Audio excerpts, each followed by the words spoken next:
Hi friend, मेरे YouTube channel Urdu competition में आपका इस्तकबाल किया जाता है। हम आज की वीडियो में स्टार्ट करेंगे दास्तान की सिनफ पर तफसीली मजमून।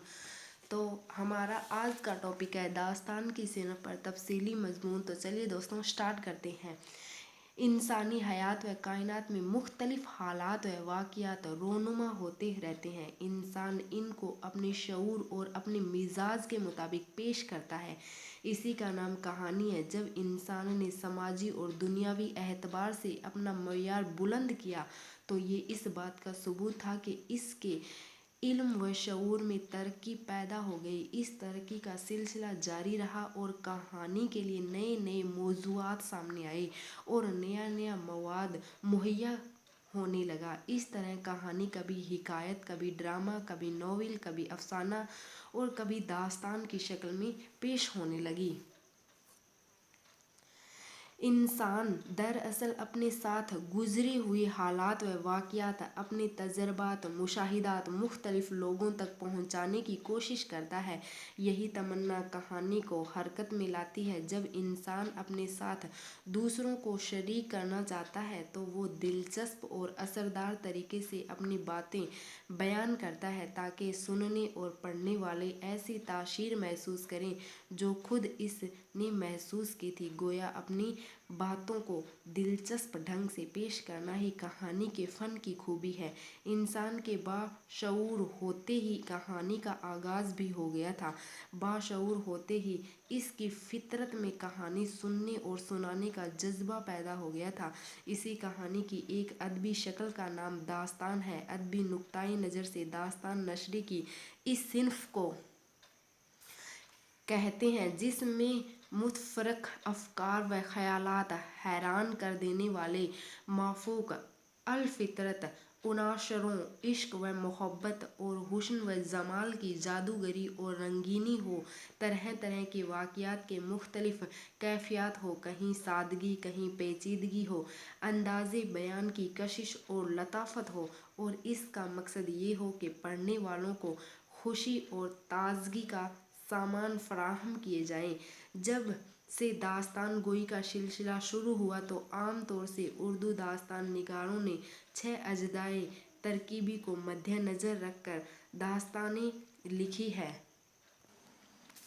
नंबर 1 किस्सा, नंबर 2 प्लाट, नंबर 3 किरदार, नंबर 4 मुकालमा निगारी, नंबर 5 मंजर निगारी, नंबर 6 जज्बात निगारी। उर्दू ज़बान की मशहूर दास्तानों में कम व बेश यही 6 अज्जाए तरकीबी नज़र आते हैं। नंबर 1 पे है किस्सा। दास्तान में किस्सा इस तरह पेश किया जाता है कि इसके ज़रिए गुज़रे हुए हालात व वाक़ियात का लुत्फ़ महसूस होता है। अमूमन गैर हकीकी या ख़याली और रोमानी किस्सों का इंतखाब किया जाता है। दास्तान में इस काहिर व मुख्तलिफ दुश्वारियों, परेशानियों और नाकामियों से गुज़रता हुआ आखिरकार कामयाबी की मंजिल तक पहुँच जाता है। किस्सा शुरू से लेकर आखिर तक पूरी दिलचस्पी, रोमानी और लुत्फ़ अंगेज़ी के साथ बयान किया जाता है। Number 2 plot. किस्सा के वाक़ियात को तसलसल के साथ इधर से उधर घुमाने फिराने का नाम प्लाट है। प्लाट की खूबी ये है कि वो किस्सा के सारे वाक़ियात और किरदारों को एक सलीके के साथ आगे बढ़ता है। अगर प्लाट में झोल रह जाए तो किस्सा का मज़ा बर्बाद हो सकता है, इसलिए इसे पूरी होशियारी से अमल में लाना चाहिए। नंबर 3 किरदार। दास्तान में किरदार निगारी बड़ी अहम है। इसकी खूबी ये है कि किरदार इस तरह लिखे जाएं कि पढ़ने वाले इन्हें अच्छी तरह पहचान सके। शुरू से लेकर आखिर तक सारे किरदार अपनी सीरत के मुताबिक अदाकारी करते हुए नज़र आएं। चूँकि दास्तानें अमूमन ख़याली होती है, इसलिए इनके किरदार भी ख़याली होते हैं। बहुत से किरदार तो माफूक अलफ़ितरत होते हैं जिनके ज़रिए दास्तान में एक रंगत और लज्जत पैदा हो जाती है। दास्तान के लिए किरदारों का इंतखाब इस सलीके से हो कि पढ़ने वालों के लिए लुत्फ़ अंदोज़ी का बाअश बन जाए। नंबर 4 मुकालमा निगारी। दास्तान में मुकालमा निगारी सबसे अहम और ज़रूरी जुज़ है। इसके बिना दास्तान का मुकम्मल होना तकरीबन नामुमकिन है। दरअसल किरदारों की गुफ्तगू या इनकी बातचीत का नाम मुकालमा निगारी है। दास्तान लिखने वाले के लिए ज़रूरी है कि वो किरदारों की हैसियत और हालत का ख्याल रखते हुए मुकालमा निगारी करे। गोया ऐसी ज़बान में मुकालमा लिखे जाएं जो किरदारों पर चस्पा हो सके। आम तौर पर मुकालमा निगारी नशर में होती है, मगर ज़रूरत के मुताबिक शायरी में भी मुकालमे लिखे जा सकते हैं। नंबर 5, मंजर निगारी। किस्सा के वाक़यात का मौका और मुकाम, इसके किरदारों का हुलिया और कैफियत वगैरह को लफ्ज़ों में पेश करने का नाम मंजर निगारी है। मंजर निगारी के ज़रिए वाक़यात और किरदारों को समझने में आसानी होती है। दास्तान के हुस्न और असर में इजाफ़ा होता है। कलमकार के लिए लाज़मी है कि वो मंजर निगारी इस तरह करे कि लफ्ज़ों में मंजर तस्वीर की तरह उभर आए।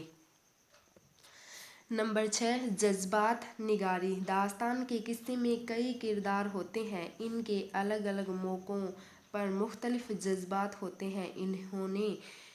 इनकी मुनासिबत से अल्फाज के इंतखाब में पेश करने का नाम जज्बात निगारी है। दरअसल जज्बात को किरदार के ऐन मुताबिक लिखना ज़रूरी है ताकि किरदार की तासीर पूरी तरह ज़ाहिर हो सके। मंदरजा बाला अज्जा पर मुश्तमिल कोई भी दास्तान मुकम्मल होती है। जैसा कि बयान किया जा चुका है कि इंसान की बाशऊर होते ही दास्तान का रिवाज चल पड़ा था। दास्तान गोई की रिवाज का सबब ये नज़र आता है कि कदीम ज़माने में जब जब इंसान मुख्तलिफ अंदाज में तबाह व बर्बाद हुआ, इसे नाकामी और उदासी का सामना करना पड़ा। इस पर तरह तरह की मुसीबतें और आफतें आई। इसके दिल व दिमाग को शदीद दर्दो गम महसूस हुआ तो इसको सुकून व करार और राहत फराहत की तलब हुई तो कुछ दिलचस्प किस्से बनाए गए जो दिल बहलाने की सामान बन गए। इस तरह दास्तान गोई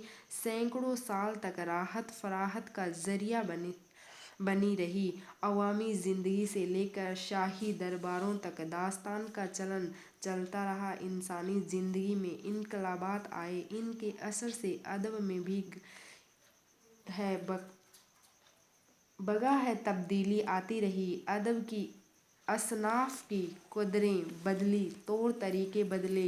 दास्तान गोई जो ख़याली और दिलचस्प किस्सों की बुनियाद पर होती थी और सिर्फ तफरीह तबाह का सामान बनती थी, इसमें हयात व कायनात की सच्चाइयाँ और कड़वी हकीकत भी पेश होने लगी। लेकिन मौजूदा दौर तक पहुँचते पहुँचते ये दास्तान गोई सिर्फ दास्तानी बनकर रह गई। जब से अदब बराए ज़िंदगी का उसूल कायम हुआ, तब से ये दास्तान गोई अदबी नुक्ताए नज़र से ख़त्म हो गई। हिंदुस्तान में मुसलमानों की आमद से उर्दू ज़बान का सिलसिला शुरू हुआ।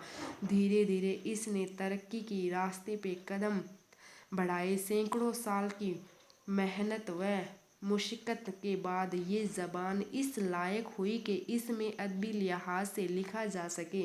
उर्दू ज़बान व अदब को तामीर करने में दक्कनी लोगों का बुनियादी और अहम किरदार रहा। जहाँ उर्दू शायरी की बहुत सी असनाफ ने दक्कन से रिवाज पाया, वहीं दास्तान गोई भी दक्कन ही से शुरू हुई। मुख्तलिफ दास्तानों पर मुश्तमिल वहाँ कई शानदार मसनवियाँ लिखी गई है। दक्कन की सबसे पहली नशर दास्तान मुल्ला ज़ही की सबरस मानी जाती है, जो दरअसल एक फ़ारसी किस्सा हुस्न व दिल का उर्दू तर्जमा है। ये सबरस दक्कन ही की नहीं, पूरी उर्दू दुनिया की सबसे पहली नशर तसनीफ़ मानी गई। सब रस के बाद कई सालों तक दक्कन में कोई नशर दास्तान नहीं मिलती।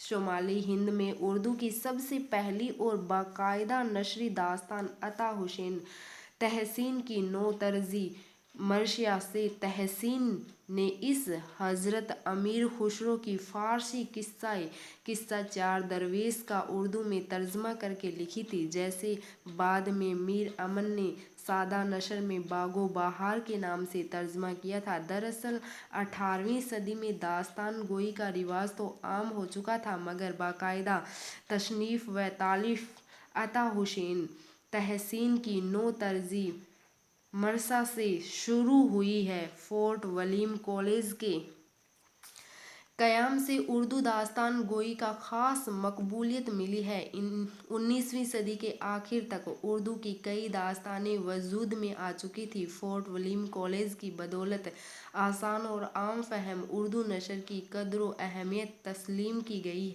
इस तरह फोर्ट विलियम कॉलेज के कलमकारों के साथ साथ दूसरे कलमकारों ने भी आसान उर्दू नशर में दास्तानें लिखी है। इस दौर में दास्तान गोई उर्दू नशर की निहायत मकबूलियत सिन्फ थी, जिसका जिक्र किए बगैर नशरी उर्दू अदब की तारीख ही मुकम्मल नहीं हो सकती। तो फ्रेंड, आज की वीडियो में बस इतना ही। अगर आपको पसंद आए तो लाइक कीजिए, सब्सक्राइब कीजिए, और अगर आपको लगे कि ये औरों के भी काम आ सकती है तो प्लीज़ शेयर ज़रूर कीजिए। Thank you.